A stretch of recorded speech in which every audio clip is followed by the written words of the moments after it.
Hello students, स्वागत है आपका अपने चैनल एमजीएम कैरियर इंस्टीट्यूट में। तो स्टूडेंट्स, आज थर्मोकेमिस्ट्री में हम heat of combustion and heat of neutralization के बारे में पढ़ेंगे।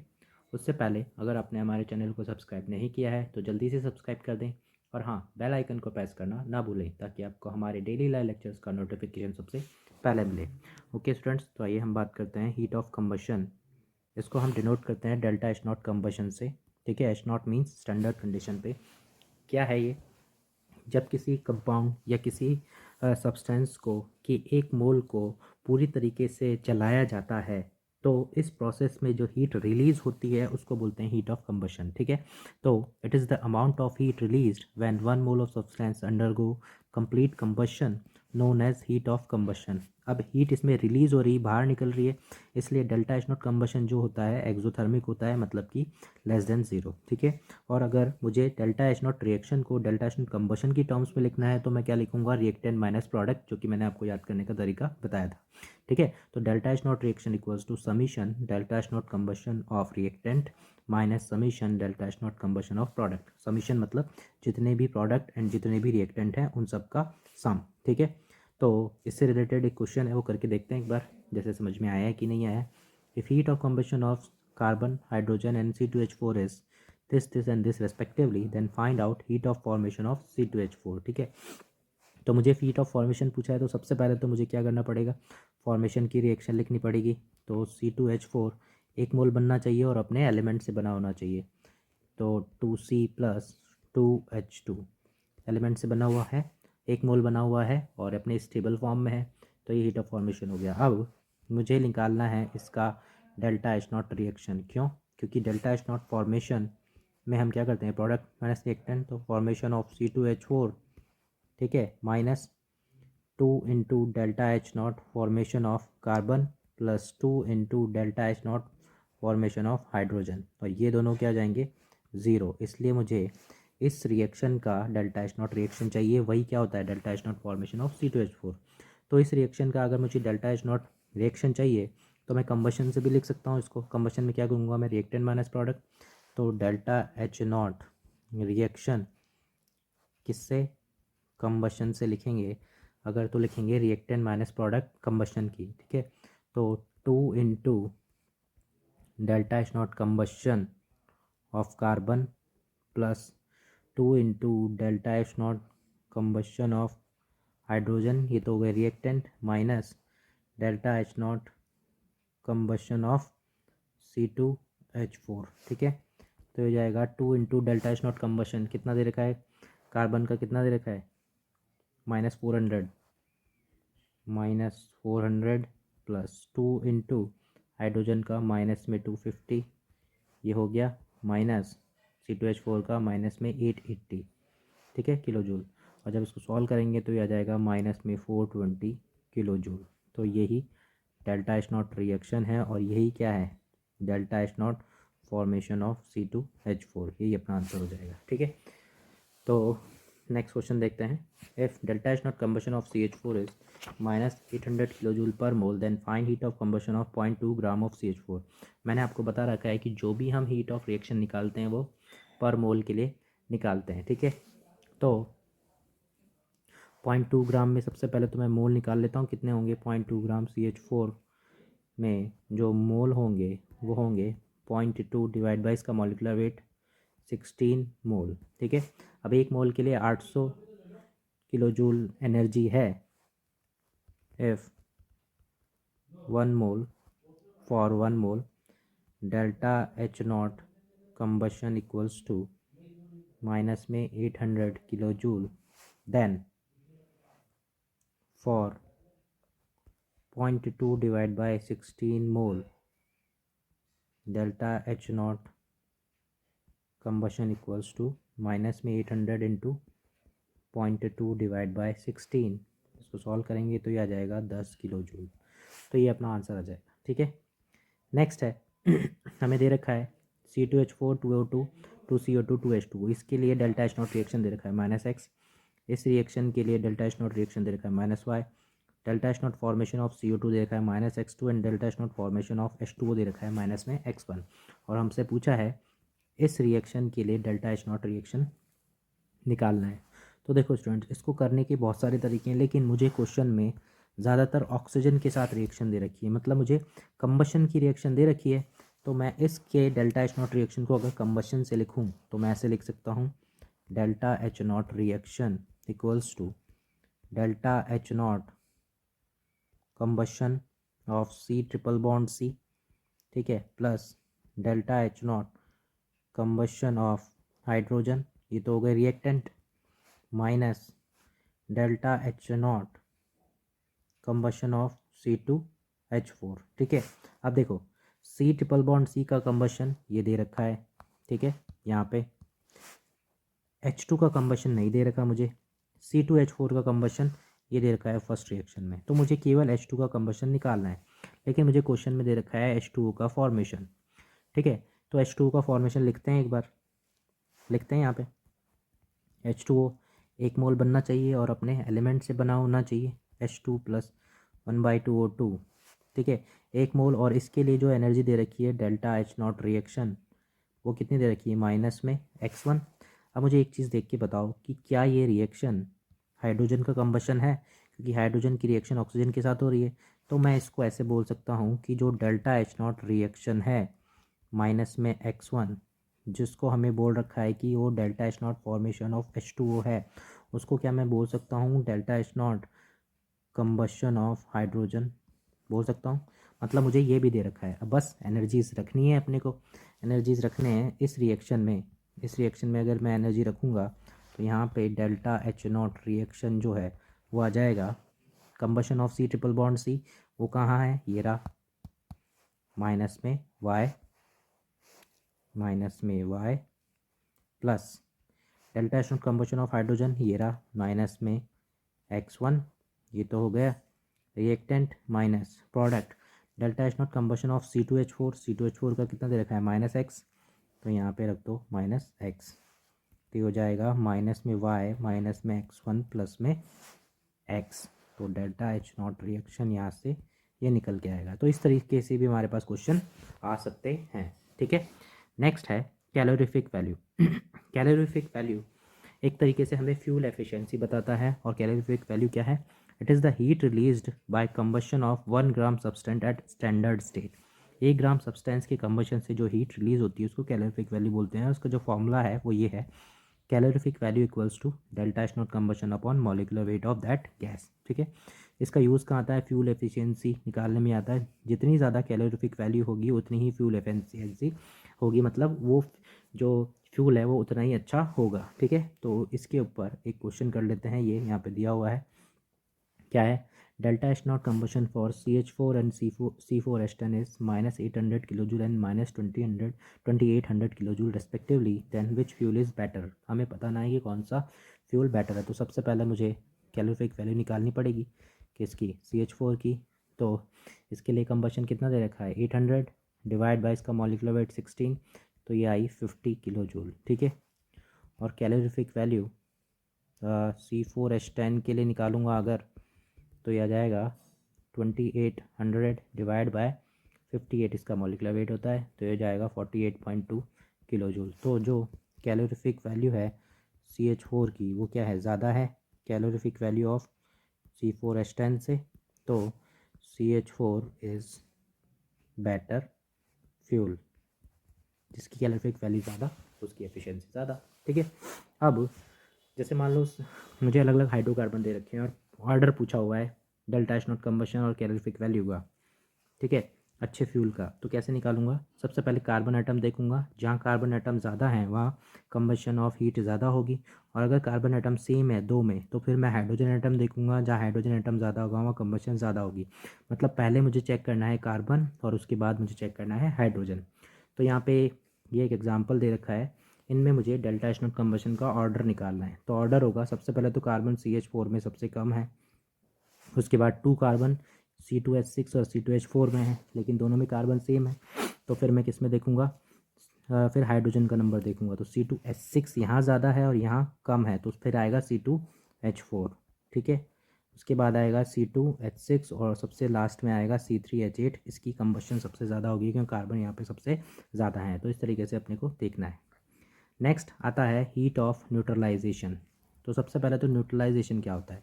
न्यूट्रलाइजेशन होता है जब एसिड और बेस की रिएक्शन होती है सेम अमाउंट ऑफ इक्विवेलेंट में, तो उसको बोलते हैं कंप्लीट न्यूट्रलाइजेशन। तो इस प्रोसेस में जो हीट निकलती है उसको ही क्या बोलेंगे अपन? Heat of neutralisation. तो जो डेफिनेशन है वो ये है, it is the amount of heat released when 1 gram equivalent of acid and base are completely neutralize. मतलब एसिड और बेस एक दूसरे को पूरी तरीके से ख़त्म कर दे रिएक्शन में, उसको बोलेंगे कंप्लीट न्यूट्रलाइजेशन। ठीक है, अब हीट रिलीज़ हो रही है, यहाँ पे हीट रिलीज़ हो रही है, तो जो डेल्टा एच नॉट न्यूट्रलाइजेशन होगा वो क्या होगा? नेगेटिव, मतलब कि एक्सोथर्मिक होगा। ठीक है, अब हमारे पास जो एसिड और बेस होते हैं वो अलग अलग तरह के होते हैं, जैसे strong acid strong base, weak acid weak base. तो इन सब का आपस में रिएक्शन करवा के हम डेल्टा एच न्यूट्रलाइजेशन देखेंगे कैसे कैसे आता है। डेल्टा एच न्यूट्रलाइजेशन सबसे पहले strong acid and strong base के लिए। ठीक है, strong acid and strong base के लिए तो देखो रिएक्शन है, ये क्या है? यहाँ पे स्ट्रॉन्ग एसिड है, ये स्ट्रॉन्ग बेस है, इन दोनों को रिएक्ट कराया, NaCl बना H2O, और यहाँ पे हीट कुछ रिलीज़ हुई। ठीक है, अब अगर इसको मैं सॉल्यूशन में डाल दूंगा तो ये इस फॉर्म में तो रहेंगे नहीं, ये अपने आयंस में कन्वर्ट हो जाएंगे। तो आयंस में कन्वर्ट कर दो, H+Cl minus, Na+OH minus, Na+Cl minus and H2O and heat. अब आप यहाँ पे देख रहे होंगे कि जो Na और Cl है और जो NaCl है वो यहाँ से कैंसिल हो गया और बचा क्या? Only H+OH minus and heat निकली है।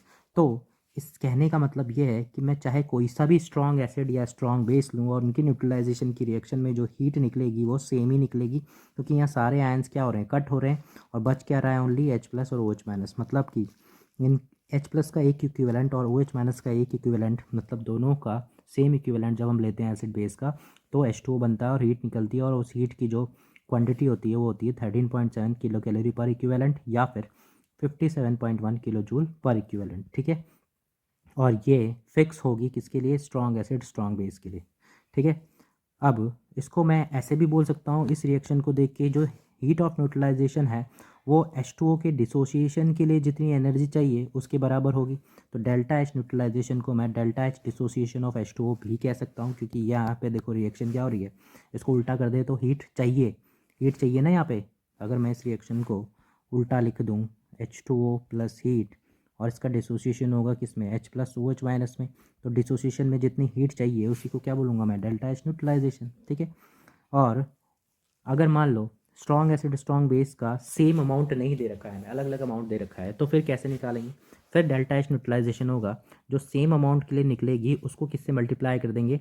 Equivalent of LR। वहाँ पे LR का कॉन्सेप्ट आ जाएगा, LR की इक्विवेलेंट से उसको मल्टीप्लाई कर देंगे। ठीक है, दोनों को, किलो कैलोरी में पूछा हो, किलो जूल में पूछा हो दो, और LR मतलब होता है लिमिटिंग रिएजेंट। ये आपको मोल कॉन्सेप्ट में पता दिया है मैंने। तो इससे रिलेटेड कुछ क्वेश्चन करके देखते हैं, जैसे कि एग्जाम्पल देखो, HCl NaOH यहाँ दे रखा है 1.5 इक्विवेलेंट, यहाँ 1.2 इक्विवेलेंट, जिसके इक्विवेलेंट जो भी वैल्यू कम आती है वो LR बन जाता है। तो NaOH यहाँ पे क्या है? LR। तो इस रिएक्शन में जो हीट निकलेगी, सपोज अगर किलो कैलोरी में पूछा है तो हीट माइनस में 13.7 इंटू LR का इक्विवेलेंट से इसको मल्टीप्लाई कर देंगे, ये हीट यहाँ पे बाहर निकलेगी। ठीक है, अब कुछ क्वेश्चंस करके देखते हैं अपन इसके। ठीक है, तो क्वेश्चन है H2SO4 जो है NaOH से रिएक्ट कर रहा है, Na2SO4 H2O और हीट बना रहा है। तो इस हीट की वैल्यू हमें निकालनी है। पहला है 1 मोल और इसका दे रखा है हमें 0.75 मोल। तो मोल में करना नहीं है अपने को, इक्विवेलेंट निकालने हैं। तो मोल इंटू इसका n फैक्टर 2 एंड इसके मोल इंटू इसका n फैक्टर 2। ठीक है, तो कितना हो गया ये? 0.75। तो ये वाली वैल्यू क्या है? कम है, तो यहाँ पे LR बन गया अपना NaOH। तो जो हीट निकलेगी सब किलो कैलोरी में ही निकालना है, माइनस में 13.7 इंटू 0.75 किलो कैलोरी। तो इस तरीके से आंसर आएगा। सेकेंड हमें दे रखा है molarity into volume, molarity into volume. तो इसका एन फैक्टर निकालना, पहले तो इक्विवेलेंट निकालना पड़ेगा। तो इक्विवेलेंट आएगा molarity into volume into N factor, और यहाँ आएगा molarity into volume into NaOH का एन फैक्टर कितना? 1। इसको सॉल्व करेंगे स्टूडेंट्स तो ये आ जाएगा 0.2 और ये हो जाएगा 0.06। तो आपको दिख ही रहा होगा ये वैल्यू कम है, तो जो NaOH है वो ही यहाँ पे क्या बनेगा? LR बनेगा। तो जो हीट निकलेगी इसमें वो कितनी हो जाएगी? माइनस में 13.7 इंटू LR का इक्विवेलेंट 0.06 किलो कैलोरी। ठीक है, नेक्स्ट है 4.9 ग्राम और 6 ग्राम। इस बार हमें वैल्यू वेट में दे रखी है। तो पहले मैं मोल निकालूंगा, 4.9 डिवाइड बाई H2SO4 का वेट 98 इंटू एन फैक्टर 2 और इसका 6 डिवाइड बाई 40 इंटू इसका एन फैक्टर 1। तो ये हो गया 0.1 और ये हो गया 0.15। इस बार 0.10 एंड 0.15, तो 0.10 वैल्यू कम है। इस बार जो H2SO4 है वो अपना LR बन गया है, तो यहाँ पे जो हीट निकलेगी वो कितनी निकलेगी, माइनस में 13.7 इंटू 0.1 किलो कैलोरी। ठीक है, इतनी हीट यहाँ पे निकलेगी, है ना। अब आते हैं अपन, ये तो स्ट्रॉन्ग एसिड स्ट्रॉन्ग बेस के बारे में बात हो गया, लेकिन गलती से भी कोई भी एक वीक पार्ट अगर मैंने मिला दिया तो हीट ऑफ न्यूट्रलाइजेशन कैसे निकालेंगे। जैसे कि वीक एसिड स्ट्रॉन्ग बेस के लिए, स्ट्रॉन्ग एसिड वीक बेस के लिए, वीक एसिड वीक बेस के लिए। तो जो हीट ऑफ न्यूट्रलाइजेशन इन तीनों के लिए होती है वो 13.7 किलो कैलोरी पर इक्विवेलेंट या फिर 57.1 किलो जूल पर इक्विवेलेंट से हमेशा ही कुछ पार्ट उसका कम रहेगा। उसका क्या रीज़न है ना, उसका रीज़न क्या है, उसका रीज़न ये है कि जो 13.7 किलो कैलोरी पर इक्विवेलेंट है या फिर 57.1 किलो जूल पर इक्विवेलेंट है, इन दोनों एनर्जी का कुछ हिस्सा जो वीक पार्ट है उसको आयनाइज करने के अंदर चला जाता है। ठीक है, इसलिए जो एनर्जी निकलती है न्यूट्रलाइजेशन के लिए वो इन दोनों से हमेशा ही क्या रहती है, कम। ठीक है, तो रीज़न है weak acid and weak base consume some part of energy from heat of neutralization, so resultant evolved energy is always less than 13.7 और 57.1 किलो जूल पर मोल। ठीक है, तो इसको समझने के लिए एक एग्जांपल से मैं आपको बताता हूँ। देखो, एक कंटेनर में HCN है, ये वीक एसिड है, और NaOH स्ट्रॉन्ग बेस है। ठीक है, अब HCN का मैंने 100 इक्विवेलेंट लिया और इसका भी मैंने 100 इक्विवेलेंट लिया। तो जितना इसका कंसंट्रेशन होगा या जितना इसके इक्विवेलेंट होंगे वही इसके OH माइनस के इक्विवेलेंट होंगे। लेकिन ये क्या है, वीक है, तो जितना इसके होंगे उतने तो इसके नहीं होंगे। तो इसका सपोज मिला मुझे 1 इक्विवेलेंट। ठीक है, अब इससे बन रहा है NaCN plus H2O plus heat. तो जो हीट निकलेगी उसको आयनाइजेशन, और यहाँ पे इस HCN के लिए जो आयनाइजेशन की हीट है उसको मैं बोल रहा हूँ Q। तो जो इनके मतलब HCN और NaOH के न्यूट्रलाइजेशन से जो हीट निकलेगी वो 13.7 से कुछ कम रहेगी। तो 13.7 में से मैं अगर Q को हटा दूं तो वो डेल्टा H0 न्यूट्रलाइजेशन हो जाएगा। ठीक है, और ये जो Q हीट होती है ना, ये कहाँ जाती है, इस HCN को ब्रेक करने में। तो मैंने देखो यहाँ पे साइन भी बना रखा है कि इस 13.7 की जो हीट है उसको तो बोलते हैं डेल्टा न्यूट्रलाइजेशन, वो 13.7 से क्या रहेगी, कुछ कम। और उस कुछ कम का जो ये Q वाला पार्ट है ये कहाँ चला जाएगा, इस HCN को ब्रेक करने में चला जाता है। ठीक है, तो यहाँ पे लिखा हुआ है कि some part of neutralization goes in dissociation, या फिर हम आयनाइजेशन भी बोल सकते हैं, ऑफ वीक एसिड या वीक बेस। ठीक है, इसलिए जो एनर्जी है वो इन तीनों के केस में हमेशा क्या रहेगी, 57.1 से या फिर 13.7 से कुछ कम रहती है। ठीक है, अब इसको समझने के लिए एक क्वेश्चन करते हैं जिससे हमें ये और चीज़ समझ में आ जाए कि delta H naught neutralisation NH4OH ये वीक बेस है, और HCl के लिए 12.2 किलो जूल दे रखा है। हमें पूछा है कि NH4OH के लिए जो डिसोसिएशन की हीट है वो कितनी होगी। तो सबसे पहले तो रिएक्शन लिख लेते हैं। NH4OH जो है HCl से रिएक्ट करेगा, क्या बनाएगा, NH4Cl प्लस H2O प्लस में हीट कितनी किलो जूल में पूछा है, तो 57.1 किलो जूल हीट ये निकालेगा। ठीक है, अब इनके न्यूट्रलाइजेशन के लिए जो हीट होती है वो होती है 57.1 से कुछ कम। अब न्यूट्रलाइजेशन के लिए हीट कितनी दे रखी मुझे, 12.2, तो यहाँ पे वैल्यू रख दो, 12.2 इक्वल्स टू 57.1 माइनस Q।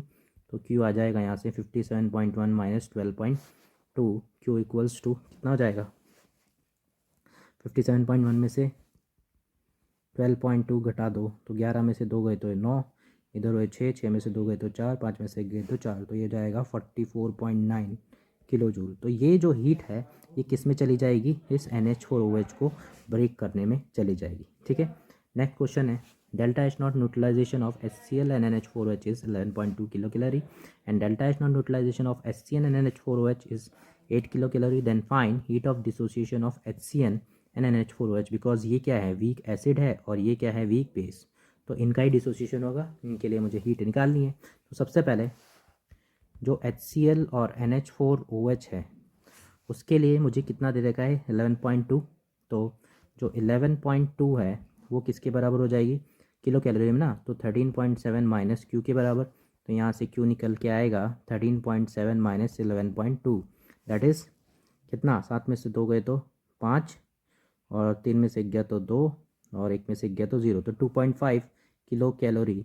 ये हीट किसके लिए है, ये हीट है इस NH4OH को ब्रेक करने में। तो एक आंसर तो आ गया अपना, ठीक है। नेक्स्ट है HCN एंड NH4OH के लिए, तो HCN प्लस NH4OH के लिए जो हीट है वो कितनी दे रखी है मुझे, 8 किलो कैलोरी। तो 8 किसके बराबर हो जाएगा, 8 हो जाएगा 13.7 माइनस क्यू डैश, जो क्यू है वो तो निकल के आ गया अपने पास, अब क्यू डैश निकालना है, तो क्यू डैश आ जाएगा 13.7 माइनस क्यू माइनस 8, तो इसको दिस इंप्लाइज 13.7 माइनस 2.5 माइनस 8, तो इसको जब सॉल्व करेंगे तो क्यू डैश निकल के आएगा कितना, 3.2 किलो कैलोरी, ठीक है। अब ये जो क्यू डैश है ये किसको ब्रेक करने में जाएगी, इस HCN को ब्रेक करने में। तो इस तरीके से हम इनको निकाल सकते हैं, ठीक है। इस हीट ऑफ न्यूट्रलाइजेशन का क्या यूज़ होता है, इसका एसिडिक स्ट्रेंथ निकालने में काम आता है एसिड की, ये डायरेक्टली प्रोपोर्शनल होता है HON acidic strength of acid की, ठीक है। तो देखो यहाँ पे एक क्वेश्चन है, HF is a weak acid but HON for with NaOH is greater than 13.7 kilo calorie equivalent, explain why. ये वीक है लेकिन फिर भी इसका जो है 13.7 से ज़्यादा होता है, क्यों, क्योंकि देखो इसकी रिएक्शन करवाता हूँ NaOH से, क्या बनेगा NaFH2O, NaF जो है मुझे 2 आयन देगा, Na plus and F minus ion, ठीक है। तो जो साइज़ है F माइनस आयन का वो बहुत ही स्मॉल होता है ना। इसका आंसर मैं यहाँ लिख देता हूँ, the size of F minus ion is very small, है ना। तो it's heat of hydration, it's heat of hydration मतलब कि इसकी हाइड्रेशन की जो हीट है वो बहुत ही ज़्यादा होगी, इज़ वेरी लार्ज। क्यों होगी, क्योंकि ये बहुत ही छोटा आयन है और इसके आसपास बहुत सारे H2O आयन, H2O की जो मॉलिक्यूल है वो इसको घेर लेंगे, इसलिए दैट्स वाई HON मतलब heat of neutralization of HF is greater than 13.7 kilo calorie, ठीक है। क्योंकि जो F माइनस आयन है उसका साइज़ बहुत छोटा होता है, तो इसको बहुत छोटा होगा तो इसके चारों तरफ जो H2O मॉलिक्यूल है वो उसको घेर लेंगे, इसकी वजह से इसकी जो हाइड्रेशन एनर्जी होगी वो बहुत कम, बहुत ही ज़्यादा हो जाएगी, इसलिए जो HON है वो HF का वो ग्रेटर देन हो जाता है 13.7 किलो कैलोरी से, ठीक है स्टूडेंट्स। तो आई होप आपको ये दोनों एनर्जी समझ में आ गई होंगी, heat of combustion and heat of neutralization. इसके आगे का चैप्टर हम नेक्स्ट वीडियो में कंप्लीट करेंगे।